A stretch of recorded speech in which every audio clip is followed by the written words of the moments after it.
ଜ୍ଞାନତନ୍ତ୍ରର 12ତମ ଭାଗକୁ ଆପଣମାନଙ୍କୁ ସ୍ୱାଗତ। ବନ୍ଧୁଗଣ, 11ତମ ଭାଗର ଅବଶିଷ୍ଟାଂଶ ତନ୍ତୀ ଉଠି ବାରିକାଣୀକୁ କ'ଣ କଲା, ତନ୍ତୀ ଆଣି ପ୍ରେମିକ ପାଖରୁ ଫେରି କିପରି ସତୀ ହେଲା, ବାବାଜୀ କ'ଣ କଲେ, ବାରିକାଣୀର କ'ଣ ହେଲା, ବାରିକାଣୀର ପ୍ରେମିକ ଗୋପାଳର କ'ଣ ହେଲା, ଆସନ୍ତୁ ଏସବୁ ଜାଣିବା। ତନ୍ତୀ ପେଟେ ମଦ ପିଇ ସାରିଥାଏ। ତନ୍ତୀର ସ୍ତ୍ରୀ ବାରିକାଣୀକୁ ଖୁଣ୍ଟରେ ବାନ୍ଧି ଦେଇ ଗୋପାଳ ପାଖକୁ ଚାଲିଗଲା। କିଛି ସମୟ ଗଲା ତନ୍ତୀ ମଦ ନିଶାରେ ଉଠିଲା। ତା ସ୍ତ୍ରୀକୁ ପଚାରିଲା, କହ, ସଜବାଜ ହୋଇ କାହା ପାଖକୁ ବାହାରିଥିଲୁ, ନଚେତ୍ ପୁଣି ଦେଖିବୁ। ବାରିକାଣୀ ତ ଏ ଖୁଣ୍ଟରେ ବନ୍ଧା ହୋଇଥାଏ। ତନ୍ତୀର ସ୍ତ୍ରୀ ତ ସେ ଗୋପାଳ ପ୍ରେମିକ ପାଖକୁ ଯାଇଛି। ଡିବିରି ଆଲୁଅରେ ଓ ମଦ ନିଶାରେ ତନ୍ତୀ ତ ସେ ବାରିକାଣୀକୁ ଚିହ୍ନି ପାରୁନାହିଁ। ଏପଟେ ବାରିକାଣୀ ଧରା ପଡ଼ିବା ଭୟରେ କିଛି କହୁନଥାଏ। ତନ୍ତୀ ପୁଣି ପଚାରିଲା, ଦେଖ, ସତ କଥା କହ, ତୋତେ ଛାଡ଼ିଦେବି। ବାରିକାଣୀ ନୀରବ, କିଛି କହୁନଥାଏ। ଯେତେବେଳେ ବାରିକାଣୀ କିଛି ନ କହିଲା, ସେତେବେଳେ ତନ୍ତୀ ଏକ ଛୁରୀ ଆଣିଲା। ପୁଣି ପଚାରିଲା, କହ। ବାରିକାଣୀ କିଛି ନ କହିବାରୁ ତନ୍ତୀ ବାରିକାଣୀର ନାକକୁ କାଟିଦେଲା। ସେ ତ ଜାଣେ ନାହିଁ ଏଟା ବାରିକାଣୀ ବୋଲି, ସେ ଜାଣେ ତା ସ୍ତ୍ରୀ ବୋଲି। କହିଲା, ଏଥର ମଜା ବୁଝ। ତନ୍ତୀ ମଦ ନିଶାରେ ପୁଣି ଶୋଇପଡ଼ିଲା। ଏପଟେ ବାରିକାଣୀର ନାକରୁ ରକ୍ତ ଧାର ଧାର ହୋଇ ବହୁଥାଏ। ତାକୁ ଭାରି କଷ୍ଟ ହେଉଥାଏ। ମାତ୍ର ବାରିକାଣୀ ପାଟି କରୁନଥାଏ, କାଳେ ଧରା ପଡ଼ିଯିବ। କିଛି ସମୟ ଗଲା ତନ୍ତୀର ସ୍ତ୍ରୀ ଆସିଲା। ବାରିକାଣୀକୁ କହିଲା, ତୁମେ ମୋତେ ଖୁଣ୍ଟରେ ବାନ୍ଧି ଦିଅ ଓ ତୁମେ ଘରକୁ ଯାଅ। ବାରିକାଣୀ କହିଲା, ତୁମର ସ୍ୱାମୀ ମୋ ନାକ କାଟି ଦେଇଛନ୍ତି। ତନ୍ତୀ ସ୍ତ୍ରୀ କହିଲା, ଔଷଧ ଲଗାଇବ ଯାଅ। ସେ ଯଦି ଉଠି ପଡ଼ିବେ ତେବେ ଆମେ ସମସ୍ତେ ଧରା ପଡ଼ିଯିବା। ବାରିକାଣୀ ଘରକୁ ଚାଲିଗଲା। ରାତି ଅଧକୁ ତନ୍ତୀ ଉଠିଲା। ତା ସ୍ତ୍ରୀକୁ କହିଲା, କହ, କାହା ପାଖକୁ ଯିବାକୁ ବାହାରିଥିଲୁ, ନଚେତ୍ ତୋ ହାତକୁ କାଟିବି।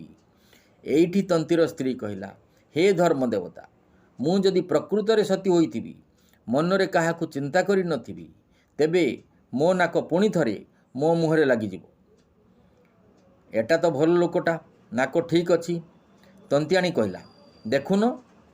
ତନ୍ତୀ ଡିବିରି ଆଣି ଦେଖିଲା, ନାକ ଠିକ୍ ଅଛି। ତନ୍ତୀ କହିଲା, ମୁଁ ମିଛରେ ହେଲେ ତୋତେ ଦୋଷ ଦେଉଥିଲି। ମୋ ସ୍ତ୍ରୀଟା ପୁରା ସତୀ କହି ତା ସ୍ତ୍ରୀକୁ ଖୁଣ୍ଟରୁ ଖୋଲିଦେଲା। ବାବାଜୀ ଏ ଖଟରେ ଶୋଇ ଏମାନଙ୍କ କଥା ସବୁ ଦେଖୁଥାନ୍ତି। ସକାଳ ହେବାରୁ ବାବାଜୀ ତାଙ୍କ ବାଟରେ ଚାଲିଗଲେ। ଏପଟେ ବାରିକାଣୀର ତ ନାକ କଟିଯାଇଥାଏ। ସକାଳୁ ବାରିକ କହିଲା, ମୋତେ ଟିକେ ଚା କରିଦେ, ମୋ ଖୁର ମୁଠିଟା ଦେ, ମୁଁ ଗାଁକୁ କ୍ଷୌର କରିବାକୁ ଯିବି। ବାରିକାଣୀ କହିଲା, ମୋତେ ଭଲ ଲାଗୁନାହିଁ, ତୁମେ ବାହାରେ ଆଜି ଚା ପିଇଦେବ। କହି ଖୁରଟାକୁ ବାରିକ ପାଖକୁ ପକାଇଦେଲା। ବାରିକ କହିଲା, ମୁଁ ତୋତେ ଖୁର ମୁଠି ମାଗିଲି, ତୁ ମୋତେ ଖୁର ଦେଉଛୁ? ବାରିକ ରାଗି କହିଲା, ମୁଁ ତୋତେ ଖୁର ମୁଠି ମାଗିଲି କହି ରାଗି ଯାଇ ଖୁରଟାକୁ ତା ସ୍ତ୍ରୀ ପାଖକୁ ଫିଙ୍ଗିଦେଲା। ବାରିକାଣୀ ତ ସୁଯୋଗ ଖୋଜୁଥିଲା। ପାଟି କଲା, ଦୌଡ଼ି ଆସ, ଦୌଡ଼ି ଆସ, ମୋ ସ୍ୱାମୀ ମୋର ନାକ କାଟିଦେଲେ।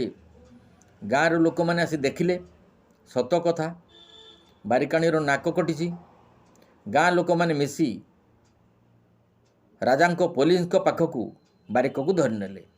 ଏପଟେ ସେ ଚୋରକୁ ମଧ୍ୟ ସେ ପ୍ରହରୀ ସୁନା ମୋହର ପାଇ ସେ ଚୋରକୁ ଅଟକାଇ ଜେଲରେ ପୁରାଇ ଦେଇଥାଏ। ଏପଟେ ବାରିକକୁ ନେଇ ଲୋକମାନେ ରଜାଘର ପୋଲିସକୁ ଦେଇଥାନ୍ତି। ପୋଲିସ ତାକୁ ଜେଲରେ ପୁରାଇଥାଏ। ରଜା କହିଲେ, କାଲି ଦରବାରରେ ଏମାନଙ୍କର ବିଚାର ହେବ। ଦରବାର ବସିଲା। ରାଜା ସେ ବାବାଜୀକୁ ମଧ୍ୟ ଦରବାରରେ ଗୋଟାଏ ଚେୟାର ବା ସିଂହାସନ ଦେଇଥାନ୍ତି। ପ୍ରଥମେ ସେ ବାରିକର ବିଚାର ହେଲା। ତନ୍ତୀର ସ୍ତ୍ରୀ, ଗୋପାଳ, ବାରିକର ସ୍ତ୍ରୀ ଓ ସମସ୍ତ ଗ୍ରାମବାସୀ ଚାହିଁଥାନ୍ତି ରାଜା କିପରି ନ୍ୟାୟ କରିବେ, ବାରିକକୁ କ'ଣ ଦଣ୍ଡ ଦେବେ। ରାଜା କହିଲେ, ବାରିକ ଖୁର ଫିଙ୍ଗି ତା ସ୍ତ୍ରୀର ନାକ କାଟିଥିବାରୁ ତାକୁ 10 ବର୍ଷ ଦଣ୍ଡ ହେଲା। ଏଠାରେ ବାବାଜୀ କହିଲେ, ଅସତୀ ସତୀ ହେଲା, ନିର୍ଦ୍ଦୋଷ ଦଣ୍ଡ ପାଇଲା। ରାଜା ଏଠାରେ ବାବାଜୀଙ୍କୁ ପଚାରିଲେ, ଗୁରୁଦେବ, ଏପରି କ'ଣ ପାଇଁ କହିଲେ?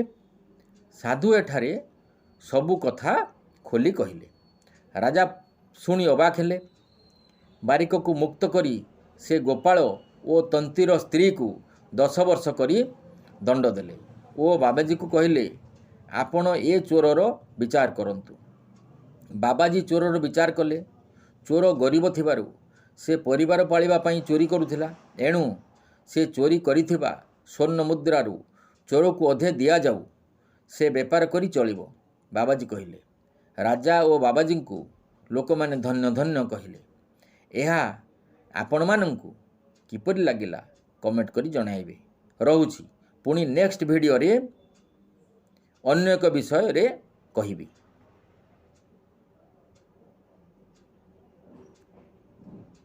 ସବସ୍କ୍ରାଇବ୍ କରିବାକୁ ଭୁଲିବେ ନାହିଁ। ଆପଣମାନଙ୍କୁ ଧନ୍ୟବାଦ। ରହୁଛି।